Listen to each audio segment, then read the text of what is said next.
अस्सलाम वालेकुम स्टूडेंट्स, कैसे हैं आप लोग। आज हम अपनी सेकंड टाइम स्टार्ट करेंगे चैप्टर नंबर 6 एंजाइम्स। एंजाइम्स ऐसे केमिकल्स होते हैं जो कि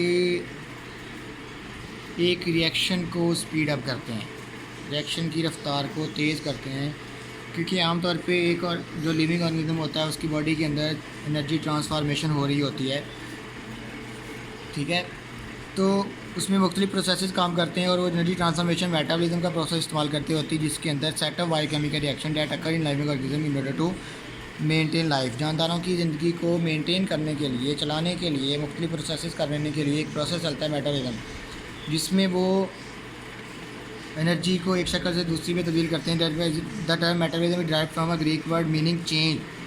मेटाबॉलिज्म का लफ्ज़ सबसे पहले इब्न नफीस ने इंट्रोड्यूस कराया था, जिसका मतलब the body and its parts are always undergoing changes. मतलब है कि हम एक अगर लिविंग ऑर्गेनिज्म की बात की जाए, एक एनिमल की बात की जाए, अगर इंसान की बात की जाए तो इंसान अपनी खुराक खुद तैयार नहीं कर सकता, तो उसको किसी दूसरे की तैयार करता खुराक हासिल करना पड़ती है, फिर उसको वो मुख्तलिफ़ शक्लों में चेंज करके और अपनी लाइफ प्रोसेस करवाता है। अगर मैं सिंपली आपको बताऊं कि पौधा जो है वो अपनी खुराक खुद तैयार करता है और वो मुख्तलिफ़ छोटे केमिकल्स को मिला के, जैसे कि कार्बन डाइऑक्साइड को, वाटर को, क्लोरोफिल वगैरह को मिला के और वो ग्लूकोज बनाता है, तो वो एनाबॉलिज्म का प्रोसेस इस्तेमाल कर रहा होता है, जिसमें include the biochemical reaction in which larger molecule are synthesized. बड़े मालिक्यूल बनते हैं छोटे मालिक्यूल के मिलने से।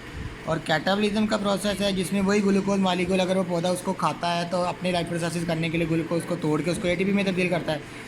इसी तरह अगर उस ग्लूकोज को, पौधों को बनाई गई खुराक को ग्लूकोज की शक्ल में अगर हम जानदार या कोई जानवर भी इस्तेमाल करता है तो उस ग्लूकोज को तोड़ के एटीपी में तब्दील करता है। तो इस प्रोसेस को कैटाबॉलिज्म का नाम दिया जाता है, जिसके ज़रिए से वो अपनी लाइफ एक्टिविटीज़ परफॉर्म करता है, ठीक है जी। उसके मेटाबॉलिज्म के दौरान chemicals are transfer from one form to other by enzyme. एक शक्ल से दूसरी शक्ल में तब्दील करते हैं एक सब्सटेंस को, एक केमिकल को, ठीक है। इस तरह एंजाइम जो एक लिविंग ऑर्गेनिज्म की बॉडी में वर्क करते हैं वो बायोकैटालिस्ट कहलाते हैं और ये मेटाबॉलिज्म की रफ्तार को तेज़ करते हैं। एंजाइम्स को प्रोटीन कहा जाता है जो कि रिएक्शन को स्पीड अप करते हैं, और एंजाइम जो है वो खुद कभी भी एक रिएक्शन के अंदर ख़त्म नहीं होते, बल्कि उसी शक्ल में रहते हैं, सिर्फ रिएक्शन की रफ्तार को तेज़ करते हैं। एंजाइम जिस मालिक्यूल पे असरअंदाज होते हैं वो सबस्ट्रेट कहलाता है, और सबस्ट्रेट एंजाइम की वजह से जिस मालिक्यूल में तब्दील होता है वो प्रोडक्ट कहलाता है, ठीक है। इसके अलावा अगर बात करें कि एक रिएक्शन को चलाने के लिए जो कम से कम एनर्जी चाहिए होती है वो एक्टिवेशन एनर्जी कहलाती है।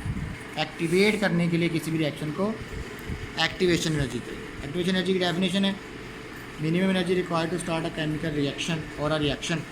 इसकी छोटी सी एग्जांपल अगर आप यहाँ पे देखें कि इस ब्लॉक को, छोटे से पत्थर को हमने यहाँ से यहाँ गिरा, यहाँ पहुँचाना है, तो इसको यहाँ पहुँचाने के लिए सबसे पहले इसको यहाँ लाना पड़ेगा। तो यहाँ लाने के लिए इसको जितनी एनर्जी चाहिए होगी वो उसकी एक्टिवेशन एनर्जी कहलाएगी, ठीक है।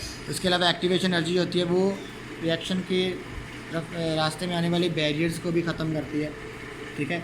उसके अलावा अगर बात करें तो एक्टिवेशन एनर्जी, एंजाइम जो होते हैं एक्टिवेशन एनर्जी को कम करते हैं मुख्तलिफ तरीके से। पहला तरीका है ये सबस्ट्रेट की शेप को चेंज करते हैं। मिसाल के तौर पे अगर ये गोल है, अगर ये इस बॉक्स फॉर्म में होगा तो इसको यहाँ ले जाना मुश्किल होगा।